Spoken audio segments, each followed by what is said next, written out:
ایک motivational speakers ہیں, وہ ایک دن بیان میں شارٹ کلپ میں کہہ رہے تھے کہ جو ماں کے قدموں تلے جنت ہے تو یہ ہر ماں کے قدموں میں نہیں ہے.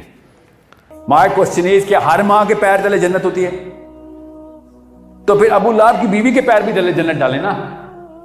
سوچنے سے یہ صرف وہ والی ماں کے پیر تلے جنت ہے جو اللہ کے اصولوں میں بچے کو بالغ کرے. یہ پاکستانی اصولوں کے اوپر بالغ کر کے جو دو نمبری پھیلائی ہے نا ماں نے, ان کے پیروں تلے جنت نہیں ہے. بعض لوگ بات ایسے ہی کرتے ہیں کہ وہ علم صحیح نہیں ہوتا, جس کی وجہ سے معاشرہ غلط سمت میں جانا شروع کر دیتا ہے. میرا مقصد ان کا مذاق اڑانا نہیں ہے, لیکن یہ بات چونکہ اس سے نوجوان غلط گائیڈ ہو رہے ہیں, اس لیے میں نے کہا اس کی وضاحت کروں گا. موقع آ گیا تو وضاحت کرنے کا موقع مل رہا ہے. پھر انہوں نے محترم نے مثال دی کہ جو ابو لہب کی بیوی تھی جس کے بارے میں قرآن میں آتا ہے اس کے گلے میں رسی تھی اور پھندا لگا اور مر گئی, بڑی کافر عورت تھی نا. تو وہ کافر عورت تھی تو وہ بھی تو کسی بچے کی ماں ہوگی, تو کیا اس کے بھی قدموں میں جنت ہے؟ تو یعنی وہ بتا رہے تھے کہ ہر ماں کے قدموں میں جنت نہیں ہوتی بھائی, ماؤں کی بھی دو قسمیں ہوتی ہیں, کچھ اچھی ہوتی ہیں کچھ بری ہوتی ہیں.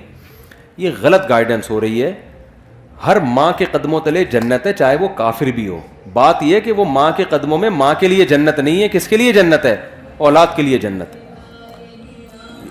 میں اگر وہاں موجود ہوتا نا ورک شاپ میں تو میں کہتا ایکسکیوز می سر, ایک بات آپ سے کرنی ہے کہ ابو لہب کی بیوی اگرچہ جہنم میں جائے گی لیکن اس کے بچوں کے لیے اس کے قدموں میں اللہ نے جنت رکھی ہے. قرآن کہتا ہے وَإِن جَاهَدَاكَ عَلَىٰ أَن تُشْرِكَ بِي, کہ اگر تمہارے ماں باپ اتنے بڑے کافر ہیں کہ تمہیں زبردستی شرک پر مجبور بھی کریں, ان کی بات نہیں ماننی, لیکن صاحبہما فی الدنیا معروفا, پھر بھی ان کے قدموں میں تم نے جنت تلاش کرنی, دنیا میں اچھا سلوک کرنا ہے. یہی تو مطلب ہے قدموں میں جنت کا.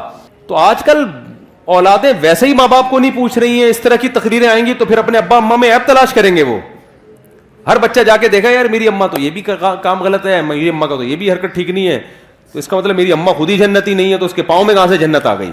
اور بھائی آپ کو ابا اماں کے فالٹ نکالنے کی اجازت نہیں ہے. اللہ